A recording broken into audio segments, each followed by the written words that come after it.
Hello, I'm Gosia from Cosmic Agency, and I'm making this video for you today from the Amsterdam, where we are visiting our friend with Robert. And I must say, I'm really in love with the city. It's the first time we are in Holland, and it just went beyond my expectations. It's really recommended if you have a place to go in Europe. I strongly recommend coming to Amsterdam. And today I want to share with you just a clarifying note on the subject of the UFOs, ships, lights in the sky, appearing as if they are responding to you mentally. I think I mentioned some time ago a question that someone had: what are those ships that appear that seem to be responding to my mental communication? I'm calling them and they seem to be appearing. And I think I said that these are not 5D, at least Taygeta ships responding. It's just not very practical for them to do that. So I spoke to the Swaruu about this, and there is a short clarification about this, because just because I said they don't do that, it doesn't mean that there are no other ways for those ships, some ships, to manifest mentally. So this is what she says. There are three different explanations here. The first explanations could be that these ships that appear are your own guides. She says those are mostly your guides who are interdimensional. They take shapes and forms for you to see them, because you need to see them.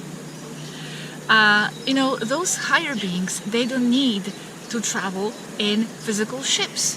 I'm not talking about the 5D beings, I'm talking about the higher beings. They don't need the physical manifestation of the ship. The concept, as she says, the concept of a light ship or a beam ship are inaccurate. Beings in those high dimensions don't need ships. They are not from one place in the galaxy only. They are everywhere and from everywhere. They don't belong to just one specific race. They take those shapes to relate to you. They may even appear as a ship for you to relate to them, to understand.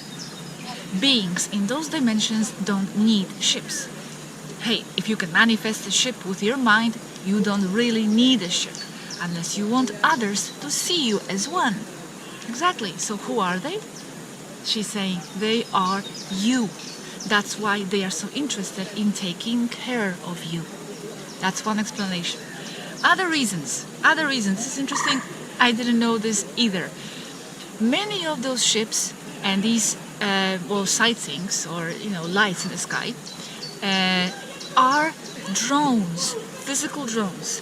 Taygeta, for example, has about 1,000 of these drones, advanced spherical drones, mostly coming from Taygetans, as she says here, mostly coming from us. 110 centimeters diameter. This is their size. In the sky, how are they seen? They glow because they have high energy magnetic engines. They superheat the atmosphere to a plasma, many times giving them away. They are artificial intelligence connected to the central artificial intelligence of the main ship.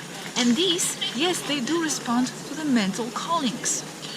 In the sky, they are quite bright. They are not static. They will be moving. They usually work in groups. They don't have a crew. And they are just pure artificial intelligence. They will change. The light will change in intensity, but they will look like bright balls.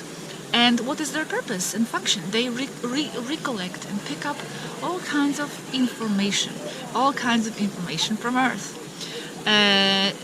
Yes, they are. I said that. Magnitude, the size, how they are seen, of about 80% of Venus size. So this is also what is possible to see and to manifest and to call. They respond to telepathy. And as she explains, others are full-blown ships. When a ship with a crew is flying atmospherically, it is cloaked most of the time. But as with our drones, 110 centimeters drones, the magnetic engines give them away. In this case, you are not looking at the ship itself.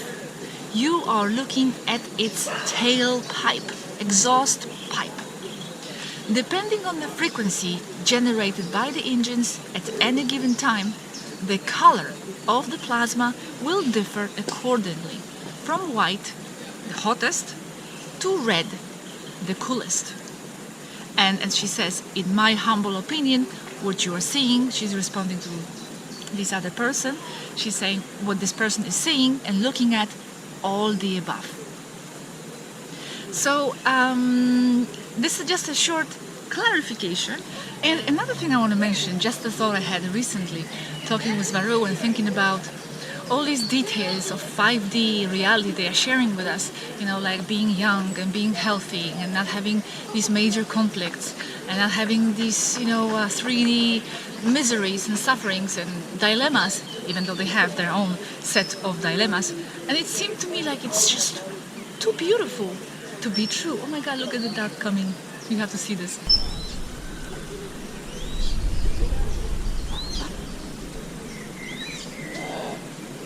Quite amazing. It's a beautiful park, by the way. I'm in the middle of Amsterdam. It's a really nice park. And yeah, the dark is coming. Quite actually fitting to the subject that I will be speaking about right now.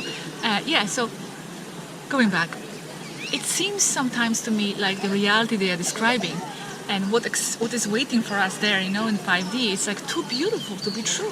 Sometimes I can't wrap my mind around all these, you know, 5D realities, you know, flying across the universe in spaceships and having all these different adventures and explorations and living in this beautiful environment and, you know, in harmony with other people and nature and no sicknesses and living up to 900 years in a beautiful, healthy, young body. Is this for real? It cannot be. So sometimes I express this to Swaruu and Aneka and they are very, like, almost surprised that I am surprised. And this is where I'm going. Because for them, how we live is abnormal. Where we are is distortion. This is distortion. We are living in a distorted reality. And where they are, this is normal.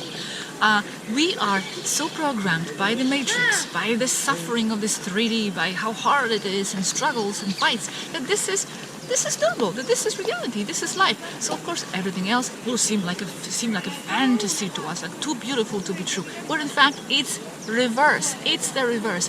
It's time to reclaim that reality as ours. It's time to acknowledge all these facts of existence, because they are facts, as being able to live up to 1,000 years if we so wish, not aging, not getting sick, being happy and not having all these struggles. Like even with the age lifespan, for example, they said to us, Gosha, you living up to 70, 80, whatever years, this is 10% of what we live, of our lifespan. And she says, imagine you are navigating through space and you come across the civilization of humans that live only 8 years, and they are occupied there with their lives for 8 years. 8 years. To you, it will seem like a speck of time. It's nothing. 8 years. This is how we look at humans. This is not normal, the way you live and how long you live. So we have to now reverse back the perceptions. The 5D reality, living up to 1,000 years, healthy, happy, young, beautiful. It's not too beautiful to be true. This is reality. Why not? We are living in a distorted lens perception hellhole in a way. However, it is all perception at the same time as well. If you perceive it as a hellhole, so it shall be. Remember, the exterior is just the reflection of your inner perception and your mental state. So careful with that. So that's my thought that I just had recently. I have some more things to talk about, but I will tape them from home. As here, it's very nice, but it's a bit distracting and a lot of sounds and noises, so I'm not sure how the audio is here and the light. I'm taping this with my small GoPro. It's not even my normal camera. So I have other things to communicate with you, but I will do it from home when I return. We'll go back on Tuesday. And I will explain actually why. Why is it that it's just the Nordics, what it seems, and Pleiadians are communicating? Why is there so much Pleiadian communication? Is there a specific relation here with the Earth? What's happening? Why are there so many Pleiadian contacts? They are all contacting Pleiadians. What's behind this? I'm going to deal with the subject in the next video. Okay, so thank you very much again. Come to Amsterdam if you are around Europe. It's really worth it. And I'm gonna see you in the next video, of course. Bye bye.